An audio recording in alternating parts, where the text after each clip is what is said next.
Hey guys, welcome to Marlon Brubaker Outdoors. So in today's video, I showed you this in the last one and I mentioned a new project. And guess what finally showed up today? Well, it didn't show up. I waited all day yesterday. The tracking number in the post office said it's on its way. Never showed up. They're short-staffed, same as everyone else with everything else that's going on these days. So I called them this morning, wondered if they had the package there and if I could pick it up. And they said I could.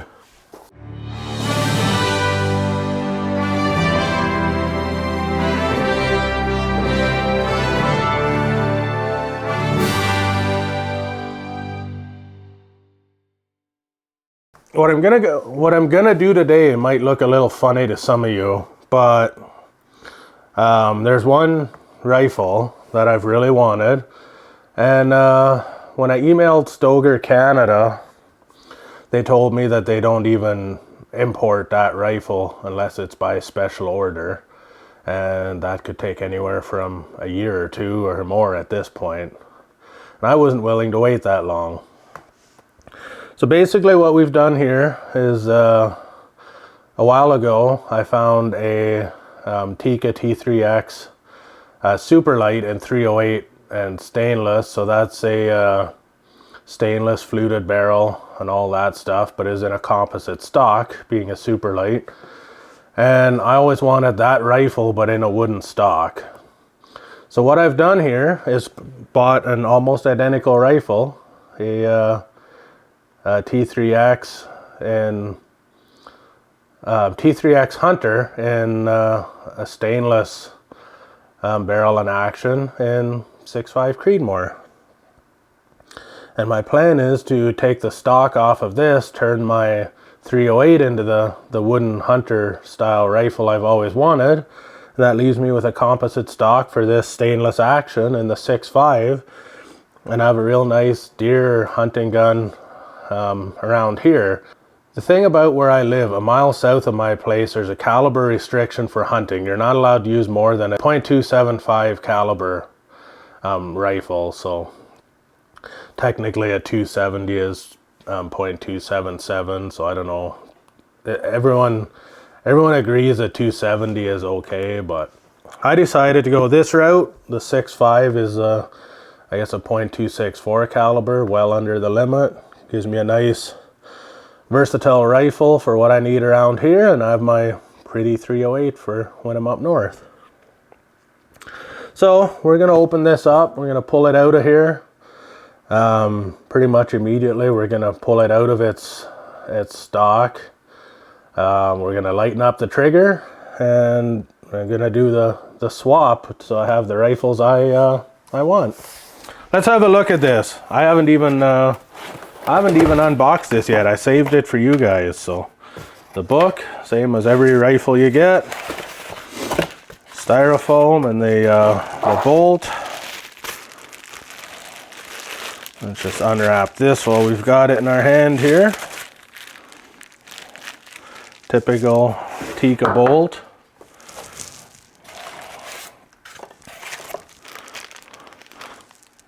Sling studs and or sling clips, I guess. And here's the star of the show. Let's get this bad boy out of this bag and see what we got here. It's absolutely gorgeous. I almost don't know if I want to change this stock to my 308 now. That's everything I hoped it would be. So pretty. So, side cutters. Let's get rid of this.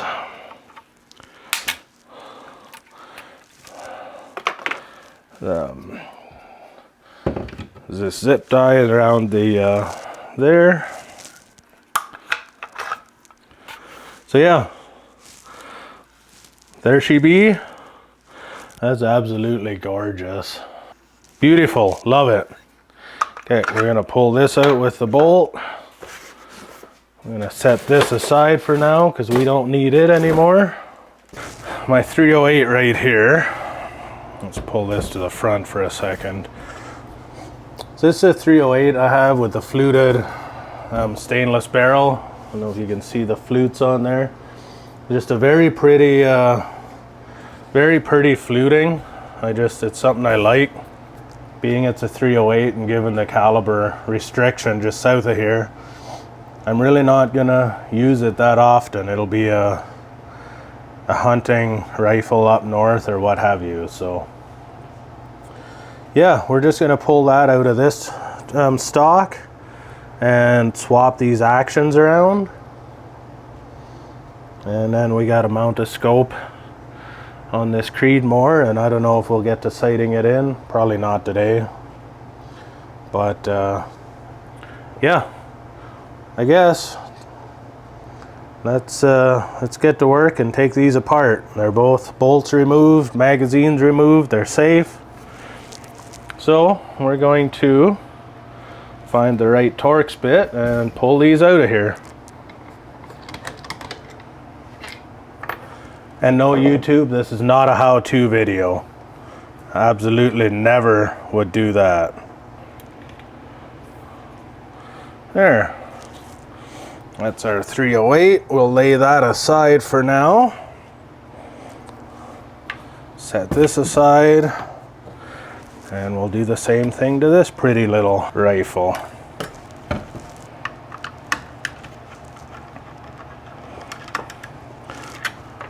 Short screw at the front, long screw at the back. So the other thing we're gonna do while we have this out, Tikkas come with a user adjustable trigger for pull. If we just turn this out till that screw hits that head, that should now be in the 2-pound range. So we're gonna lighten that up before we ever even put this back together. So now, I'll put this in here. Let's just make sure these are identical. I'm gonna say yes, they are. So that's just the trigger guard and the bottom plate. Snap that back up in there. We're gonna bring this over here. So this one has slightly more play, but that's set in there right. I'm gonna put the trigger guard and mag well back in here. And then while we're holding it all together, I'm gonna just start this screw, hold it together tight. There, just like that.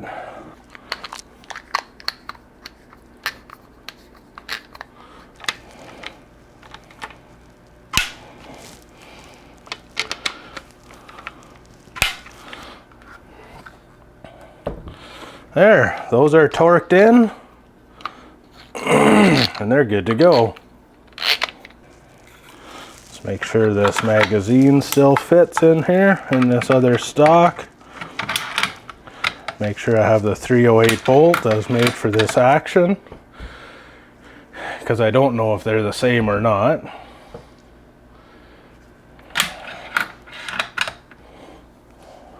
Just like that. We now have a 308 fluted stainless hunter. Just like that. Ordering this gun straight from, well, through any dealer through Stoger Canada was probably going to take me over 2 years to get. So we made it myself. And it's probably going to be a safe queen. Might get it out the odd time to go hunting, but probably not too often. I'm guessing this will only go up north with me if I need a bigger caliber up there, say bear or moose or whatever. Around here, I'll probably mostly grab that 6.5 Creedmoor and go from there. I just noticed something though.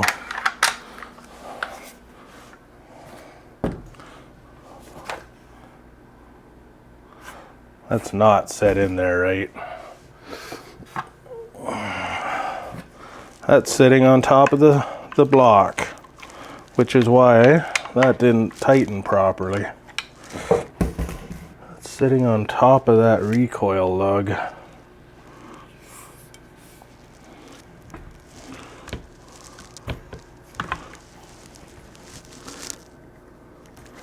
There, that's it. That's set in perfectly. Knew that wasn't right. Short screw at the front, right? That's what I said. Yep. That sits in there much better.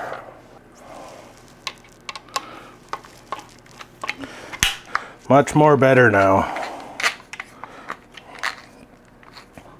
That's it for that. We got a scope and a rail for that one yet that we want to mount on there, but this one is all done. All right, so now we've got the 308 all done. I got this Picatinny rail. I got these scope clamps. And this Bushnell Nitro scope that I bought the other day. So I think we may as well go ahead and turn out these little plastic thread protectors and get this all mounted up.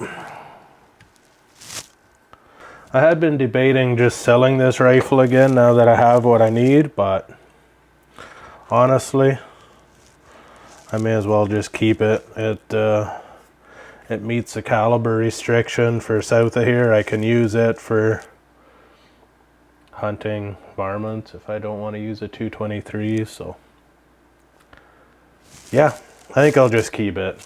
The torque on these is 20 inch-pounds. This is a 20 MOA rail, so let's make sure we mount it the proper way. Everything lines up.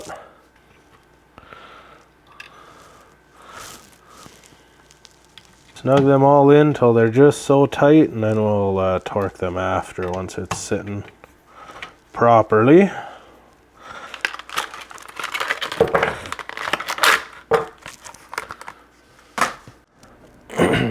Alright, so for anyone who watched my last video when I mounted that scope on my 223, you'll notice that I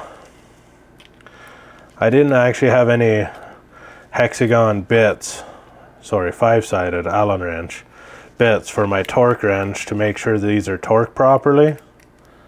I still don't have any. So we're gonna see, we're gonna try not to crush this scope tube and try and get it mounted up without doing any damage. I wouldn't recommend doing this kind of thing without a torque wrench, but as long as you use your head, it shouldn't be too bad, hopefully. And this is the cheaper of the two scopes. If I ruin it, then I guess so be it. Although we're not going to try and do that. So I think that's pretty close. Let's just loosely attach all this so it doesn't... Actually, I want to make sure that these are ahead, pushed ahead tight for recoil management. Okay, so we're going to tighten these up pretty good. I know I'd said to just use a short end, but I want to make sure this doesn't come loose. As you can see here, I'm just using just slightly more leverage than I would get with that short end.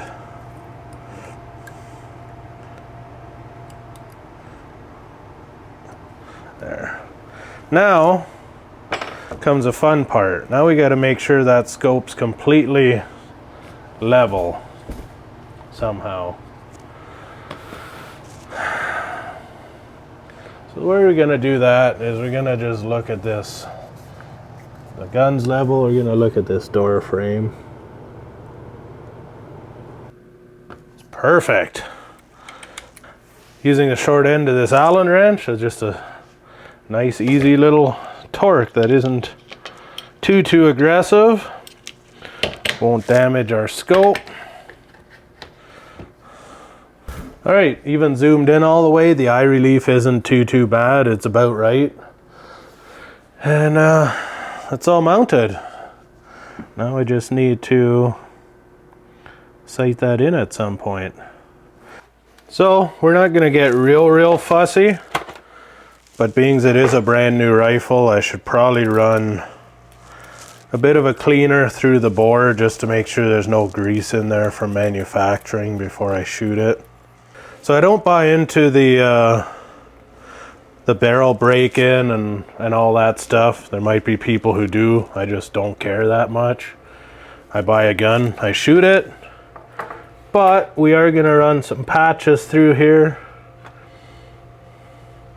And the first one's going to be soaked in cleaner, so that just to get rid of any grease or oil from manufacturing. So I will do that, but that's about it.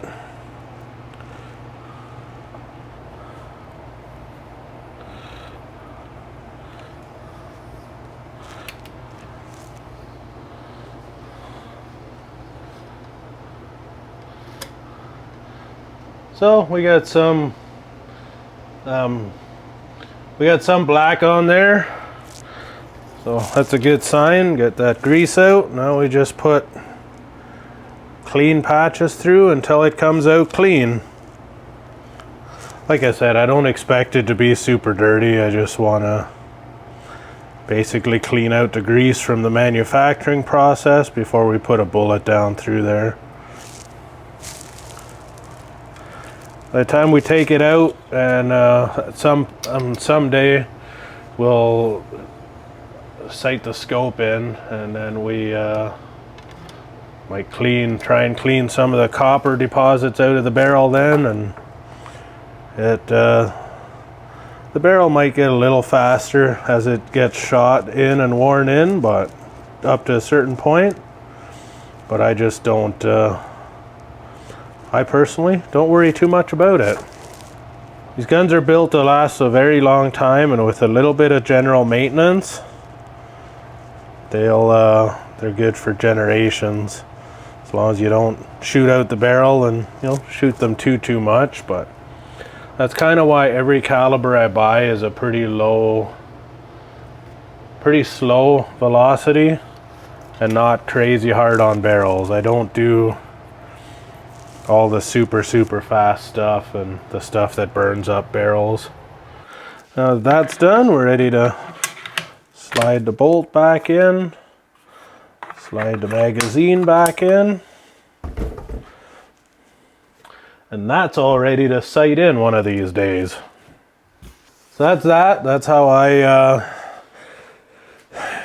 ended up with the 308 with a stainless fluted barrel and a hunter stock the way I wanted. Just did a little swapperoo. And yeah. Stoker Canada told me I couldn't have that gun for a few years, and I got it inside of 2 months. So super excited for that. Might have to make a display rack one of these days, put a trigger lock on it and display it somewhere, because that is legal. And it's really too nice to hide in a gun cabinet.